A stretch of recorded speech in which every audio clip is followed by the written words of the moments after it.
боевая вот эта вот средняя, сколько вы сказали? Это полубоевая и жилая. Это 3 градуса наружная сторона и 1,5 градуса внутренняя. Нет, минутку, полубоевая. Вот эти вот с пирамидально-ступенчатой кровли, Это вот у них какой Это боевая. Тут на первом. Это первый. да, да. Там 2,5-1 градус, да. да? Но иначе невозможно, они до 25 метров высотой будут. Да, именно вот от 18 до Да, 24 это метров иначе невозможно. вот это значение обеспечивает. Внизу 1,20 м ширина, наверху где-то 400-600 Да, миллиметров. Петр, у меня к тебе будет просьба. Ширина. Наши башни напоминают обелиски. Да? Это натуральные обелиски. И в Египте их было много. Но в Египте обелиски были, их выдалбливали из толщи камня. Да? Они не имели внутреннего пространства. Ты можешь вот посмотреть угол наклона какой там? Посмотри просто в литературе. Потому что очень может быть, что вот точно такой же угол наклона. Да. Я тогда на эти деньги. Да? Скажите, пожалуйста, Второй этаж, второй этаж. позволяет уточнить датировку башен? Это можно сделать, в принципе, но мы этот вопрос в рамках нашей работы не рассматривали. Но у нас есть полученные данные, что вот не в Галанчожском сейчас, в Чеберлоевском районе есть одна башня, ей 900 лет поставили, но этот анализ был выполнен за границей. В какой лаборатории я сейчас не могу сказать. А на какой, что? И проверяли раствор по Да, раствору? по раствору По проверяли. Да.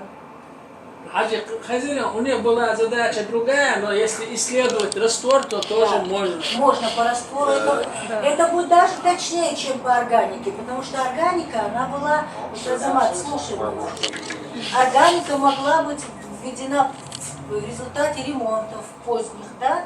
Те же, вот мы можем, что органика может быть?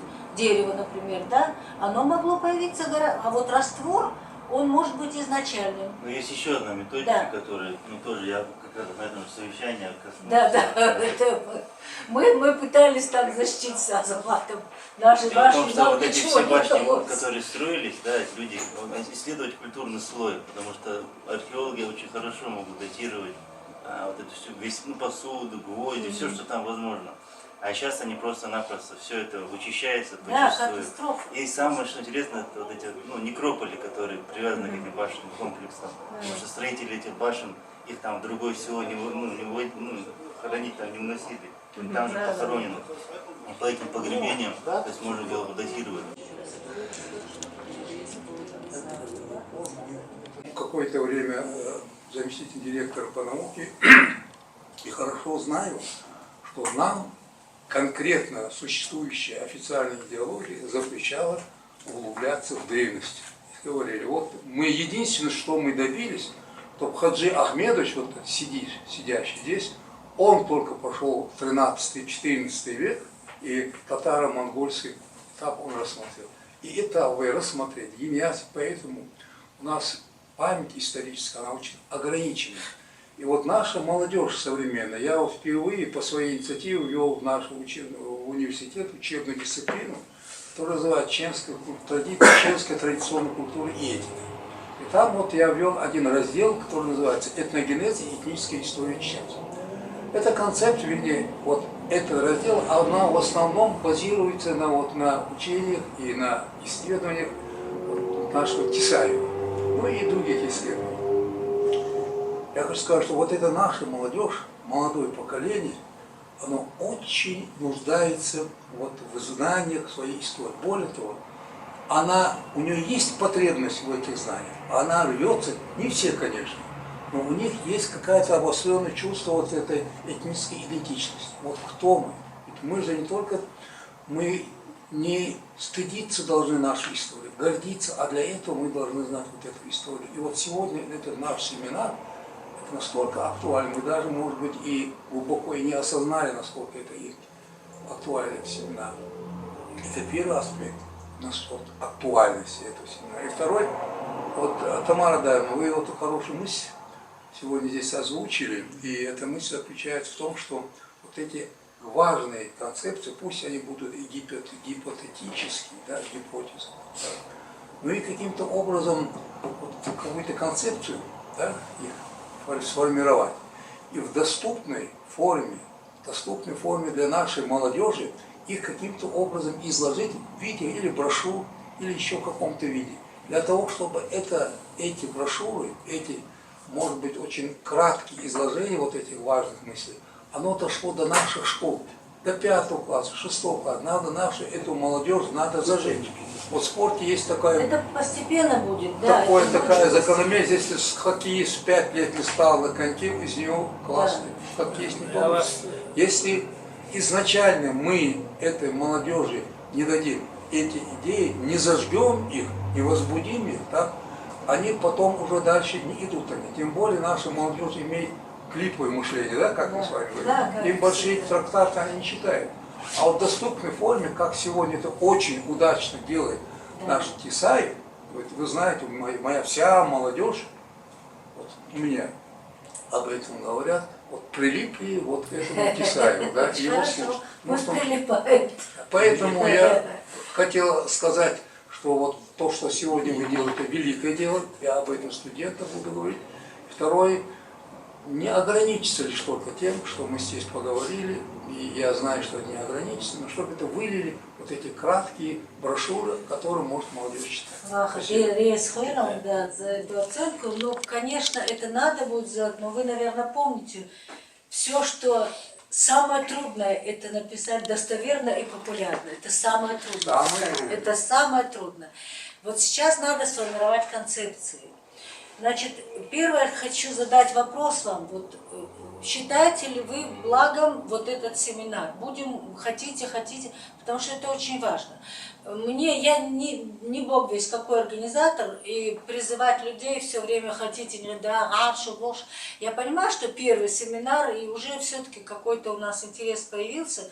Мне бы хотелось, чтобы мы это продолжили, потому что дальше, после этногенеза, раннего этногенеза идет средневековье. У нас есть специалист, и Тесаев есть, археологов надо послушать. То есть у нас есть кого послушать и постепенно создать какую-то хотя бы вот ту концепцию раннего этногенеза, которая, может быть, даже вплоть до конца средневековья. Может быть, мы сможем это сделать, может быть, мы сможем. И тогда уже это изложить. Диктуем? Вот выскажитесь, пожалуйста, вот Ваха сказал. Абазия, слушайте. Ну, если со школ начинать, то у нас уже лет 10 в школах нет предмета истории Чечни. Вообще нет. Потому что мы этот федеральный образовательный стандарт, а так в это время никому до этого дела не было, а сейчас только как компонент на уроке. 45 минут урок, никто там чеченской истории плюс к истории России не занимается. Но это не может быть, что вообще. Ну как не может? Я уверен, я знаю, что брошюр, Чеченской республики нет? Нету. Региональный компонент, да, я как бы. Региональный сач должен предмет. Тебе учителю говорят, ты вот региональный компонент, свой этот 40-минутный урок введи.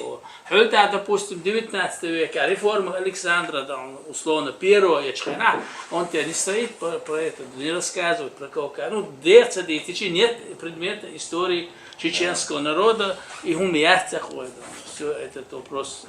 Из-за его на федеральном, на каком-то уровне, вот у нас есть чеченский учебник Шемаэрова, стал вопрос о написании новых учебников, Чипкрос.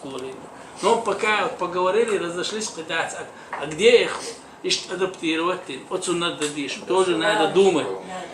И семинары, даже у Задода, семинары, полезное дело, потому что он-то может иметь другую точку зрения и посмотреть той плоскости, которую автор не знает. Семинар я ищу. Значит, тему нужно брать, на мой взгляд, узкую докладчик. И вот эти люди, которые собираются, они должны быть тоже немножко в теме, чтобы там и вопрос задать, и поспорить, и там, еще что-то сделать.